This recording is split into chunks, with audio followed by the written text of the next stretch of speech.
ചെവി വേദനയും ചെവിയിൽ നിന്ന് നീരൊലിക്കലുമൊക്കെ ആയിട്ട് ഡോക്ടേഴ്സിനെ കാണുമ്പോൾ പലപ്പോഴും ചെവിയിൽ ഒഴിക്കുന്ന തുള്ളി മരുന്നുകൾ പ്രിസ്ക്രിപ്ഷനിൽ ഉണ്ടാവാറുണ്ട്. എന്തൊക്കെ ഇൻഫെക്ഷന് ഏതൊക്കെ തുള്ളി മരുന്നുകൾ ഉപയോഗിക്കണം, ഏതൊക്കെ തുള്ളി മരുന്നുകൾ ചില ഇൻഫെക്ഷൻസിന് ഉപയോഗിക്കാൻ പാടില്ല, ഇതൊക്കെ എപ്പോഴും കൺഫ്യൂഷൻ ഉണ്ടാക്കുന്ന പ്രശ്നങ്ങളാണ്. ഈ വീഡിയോയുടെ തുടക്കത്തിൽ തന്നെ ഞാൻ പറയട്ടെ, ഇതിൽ ഞാൻ പരിചയപ്പെടുത്തുന്ന ഡ്രോപ്സുകൾ നിങ്ങൾക്ക് സ്വയം ഉപയോഗിക്കാനുള്ളതല്ല. ചെവിയിൽ എന്തെങ്കിലും പ്രശ്നങ്ങൾ വരുമ്പോൾ ഡോക്ടർമാരെ കാണിച്ച ശേഷം ഉപയോഗിക്കേണ്ട തുള്ളി മരുന്നുകൾ മാത്രമാണ്. അതുകൊണ്ട് ഡോക്ടറുടെ കൺസൾട്ടേഷന് പകരമല്ല ഈ വീഡിയോയും ഈ വീഡിയോയിൽ നിർദ്ദേശിച്ചിരിക്കുന്ന മരുന്നുകളും. ഞാൻ doctor Pebitha, Kozhikode district cooperative ഹോസ്പിറ്റലിലെ ENT സർജനാണ്.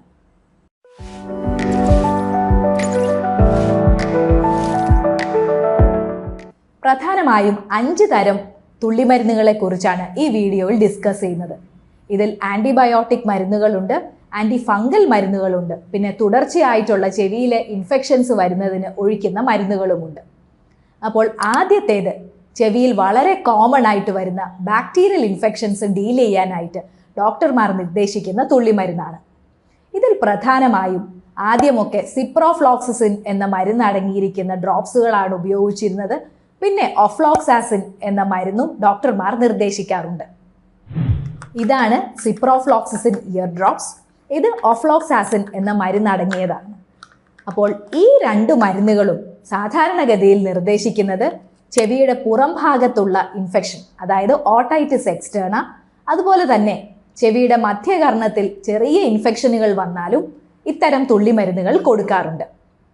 അപ്പോൾ എങ്ങനെയാണ് ഈ തുള്ളിമരുന്നുകൾ ഉപയോഗിക്കേണ്ടത്? ഒരു 3 തുള്ളി രാവിലെയും വൈകിട്ടും തുടർച്ചയായിട്ട് 5 മുതൽ 7 ദിവസം വരെയാണ് ഈ മരുന്നുകൾ ഉപയോഗിക്കേണ്ടത്.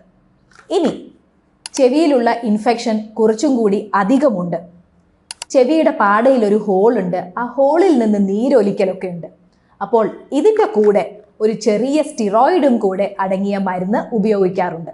അതായത് ഈ സിപ്രോഫ്ലോക്സസിൻ്റെ കൂടെ ഡെക്സമെത്തസോൺ എന്ന കണ്ടന്റും കൂടെ ചേർത്തിട്ടുള്ള മരുന്ന്. ഇതും ഒരു 2-3 തുള്ളി രാവിലെയും വൈകിട്ടും തുടർച്ചയായിട്ട് ഒരു 5 മുതൽ 7 ദിവസം വരെ ഉപയോഗിക്കാം. അപ്പോൾ ചെവിയുടെ പുറം ഭാഗത്തുള്ള എക്സ്റ്റേണൽ ഇയറിലെയും പിന്നെ മധ്യകർണത്തിലെയും ഇൻഫെക്ഷൻസിന് വേണ്ടി സാധാരണയായിട്ട് പ്രിസ്ക്രൈബ് ചെയ്യുന്ന മെഡിസിനാണ് ഈ ആൻറ്റിബയോട്ടിക് ഇയർ ഡ്രോപ്സ്. അത് സിപ്രോഫ്ലോക്സസിൻ എന്ന മരുന്ന് അടങ്ങിയതാവാം, ഒഫ്ലോക്സാസിൻ ആവാം. ഇപ്പോൾ പുതിയതായി മോക്സിഫ്ലോക്സസിൻ ഇയർ ഡ്രോപ്സും വിപണിയിൽ ലഭ്യമാണ്.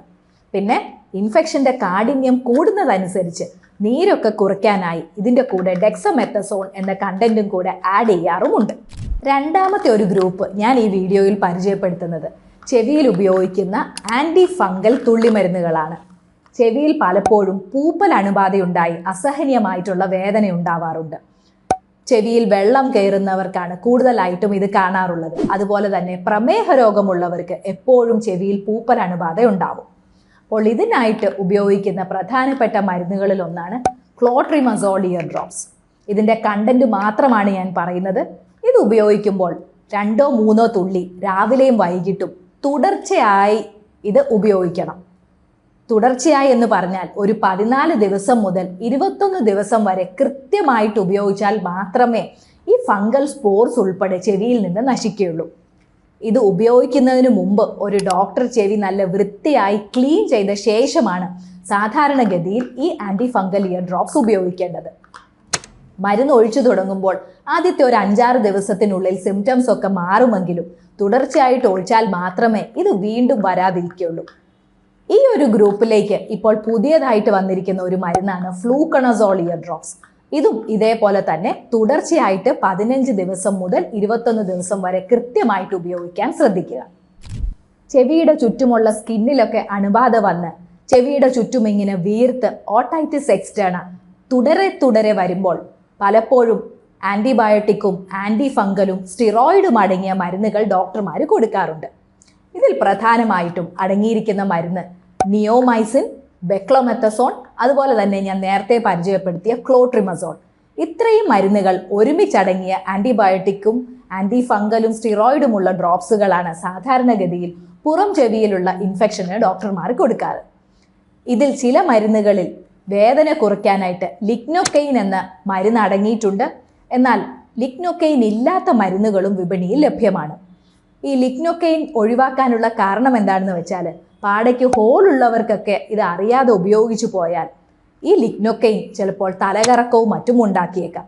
അതുകൊണ്ട് ലിഗ്നോക്കെയിൻ എന്ന വേദന കുറയ്ക്കുന്ന മരുന്ന് ഉള്ളതും ഇല്ലാത്തവയും വിപണിയിൽ ലഭ്യമായിട്ടുണ്ട്. ചെവിയിലെ വേദനകളും ഇൻഫെക്ഷനും വരുമ്പോൾ ഡോക്ടേഴ്സ് നിർദ്ദേശിക്കുന്ന മറ്റൊരു മരുന്നാണ് അസറ്റിക് ആസിഡ് ഇയർ ഡ്രോപ്സ്. ഇത് കൂടുതലും ENT ഡോക്ടർമാരാണ് പ്രിസ്ക്രൈബ് ചെയ്യാറ്. ഞാൻ ഈ പറഞ്ഞ മരുന്നുകളൊക്കെ ജനറൽ പ്രാക്ടീഷണേഴ്സും പൊതുവെ കൊടുക്കാറുള്ളത് കൊണ്ടാണ് ഈ വീഡിയോ ചെയ്യാനുള്ള കാര്യവും. എന്നാൽ ഈ അസറ്റിക് ആസിഡ് ഇയർ ഡ്രോപ്സ് എപ്പോഴാണ് കൊടുക്കുന്നത്? തുടരെ ഇയർ ഇൻഫെക്ഷൻസ് വരുന്നു, ആൻറ്റിബയോട്ടിക്കുകളും മരുന്നുകളും ഒന്നും കൊടുത്തിട്ട് ഇത് കുറയുന്നില്ല. ഇതിൻ്റെ പ്രധാനപ്പെട്ട കാരണം എന്താണെന്ന് വെച്ചാൽ നമ്മുടെ ചെവിയിലുള്ളിലെ pH ഒരു അസിഡിക് pH ആണ്. എന്നാൽ പലപ്പോഴും ഇൻഫെക്ഷൻ വരുമ്പോഴും വെള്ളമൊക്കെ ഉള്ളിൽ കുറേ നേരം തങ്ങി നിൽക്കുമ്പോഴും ഇതൊരു ആൽക്കലൈൻ pH ആയി മാറുന്നു. അപ്പോൾ ഈ pHനെ തിരിച്ച് അസിഡിക് pH ആക്കാൻ വേണ്ടിയിട്ടാണ് നമ്മൾ ഈ അസറ്റിക് ആസിഡ് ഇയർ ഡ്രോപ്സ് ഉപയോഗിക്കുന്നത്. അപ്പോൾ ഈ അസറ്റിക് ആസിഡ് ഉപയോഗിക്കുമ്പോൾ pH അസിഡിക് ആയി മാറുന്നു. അത് മാത്രമല്ല, ഇതിന് ചെറിയൊരു ആൻറ്റി ബാക്ടീരിയൽ ആൻറ്റി ഫംഗൽ ഇഫക്റ്റുമുണ്ട്. അപ്പോൾ ഈ അണുബാധയിൽ നിന്ന് രോഗിക്ക് ശമനം നൽകാനും ഈ അസറ്റിക് ആസിഡ് സഹായിക്കും. എന്നാൽ ചില അവസരങ്ങളിലൊക്കെ ചെവിയുടെ ഉള്ളിലെ നീരും വീക്കവും ഒക്കെ വളരെ കൂടുതലാവുമ്പോൾ ഈ അസറ്റിക് ആസിഡിൻ്റെ കൂടെ സ്റ്റിറോയിഡ് ചേർത്തിട്ടുള്ള മരുന്നുകളും ലഭ്യമാണ്. പക്ഷേ ഈ അസറ്റിക് ആസിഡ് ഇയർ ഡ്രോപ്സ് ഉപയോഗിക്കുമ്പോൾ ശ്രദ്ധിക്കേണ്ട കാര്യം, മധ്യകർണത്തിലേക്ക് ഈ മരുന്നുകൾ എത്തുന്ന പ്രശ്നമുള്ളവർ ഇതൊരിക്കലും ഒഴിക്കാൻ പാടില്ല. അതായത് ചെവിയുടെ കർണപടത്തിന് ദ്വാരമുള്ളവർ, അതുപോലെ തന്നെ ചെറിയ കുട്ടികളാണെങ്കിൽ ചെവിയുടെ ഉള്ളിൽ നിന്ന് ഫ്ലൂയിഡ് എടുത്ത് കഴിയുന്ന സർജറി ചെയ്തവർക്ക് ഗ്രോമറ്റ് എന്ന ചെറിയ ട്യൂബ് ഇടാറുണ്ട്. അപ്പോൾ ഈ ഗ്രോമറ്റോ അതല്ലെങ്കിൽ ചെവിയുടെ പാടയ്ക്ക് ഹോളോ ഉള്ളവർക്ക് ഒരിക്കലും ഈ അസറ്റിക് ആസിഡ് അടങ്ങിയ മരുന്നുകൾ ഉപയോഗിക്കാൻ പാടില്ല എന്ന് മനസ്സിലാക്കുക. അപ്പോൾ നമ്മൾ ഈ പറഞ്ഞ മരുന്നുകളൊക്കെ ഡോക്ടറുടെ നിർദ്ദേശപ്രകാരം അല്ലാതെ ഒരിക്കലും ഉപയോഗിക്കാൻ പാടില്ല എന്ന് നിങ്ങൾ മനസ്സിലാക്കണം. ഇനി ഈ മരുന്നുകൾ ഉപയോഗിക്കുമ്പോൾ ശ്രദ്ധിക്കേണ്ട കാര്യം, ഏത് മരുന്ന് ഉപയോഗിച്ചാലും അതിൻ്റെ എക്സ്പയറി ഡേറ്റ് ശ്രദ്ധിക്കുക. അത് ഉപയോഗിക്കാൻ പറഞ്ഞിരിക്കുന്ന ടെമ്പറേച്ചർ കറക്റ്റ് ആണോ എന്ന് നോക്കുക. അതുപോലെ തന്നെ 2 ദിവസം ഈ തുള്ളിമരുന്ന് ഒഴിച്ചു, എന്നാൽ അസഹനീയമായിട്ടുള്ള വേദനയും ചൊറിച്ചിലും നീറ്റലും ഒക്കെ അനുഭവപ്പെടുന്നുണ്ട്, അത് കുറഞ്ഞു വരുന്നില്ല എങ്കിൽ മനസ്സിലാക്കേണ്ടത് നിങ്ങൾക്ക് ഈ മരുന്നിനോട് അലർജി ഉണ്ടാവും. അതുകൊണ്ട് ഈ മരുന്ന് വീണ്ടും കണ്ടിന്യൂ ചെയ്യുന്നതിന് മുമ്പ് ഡോക്ടറെ നിർബന്ധമായിട്ടും കാണാനും ശ്രദ്ധിക്കുക. ചെവിയിൽ ഉറ്റിക്കുന്ന തുള്ളിമരുന്നുകൾ എങ്ങനെ കൃത്യമായി തെറ്റില്ലാതെ ഉപയോഗിക്കാം എന്നൊരു വീഡിയോ ഞാൻ മുമ്പ് ചെയ്തിട്ടുണ്ട്. ആ വീഡിയോയും കൂടി നിങ്ങൾ ഇതിനോടൊപ്പം കാണുക. അപ്പോൾ ചെവിയിൽ ഇനി മരുന്ന് ഒഴിക്കുമ്പോൾ ഡോക്ടറുടെ നിർദ്ദേശപ്രകാരം അല്ലാതെ ഒരിക്കലും ഇത്തരം മരുന്നുകൾ ഒഴിക്കരുത്. ഈ വീഡിയോ ഒരു കൺസൾട്ടേഷൻ്റെ പകരവുമല്ല. തെറ്റുകൾ വരാതിരിക്കാനും എന്ത് പ്രശ്നത്തിനാണ് ഇത് വരുന്നതെന്ന് മനസ്സിലാക്കാൻ വേണ്ടിയിട്ടാണ് ഈ വീഡിയോയുടെ ഉദ്ദേശം.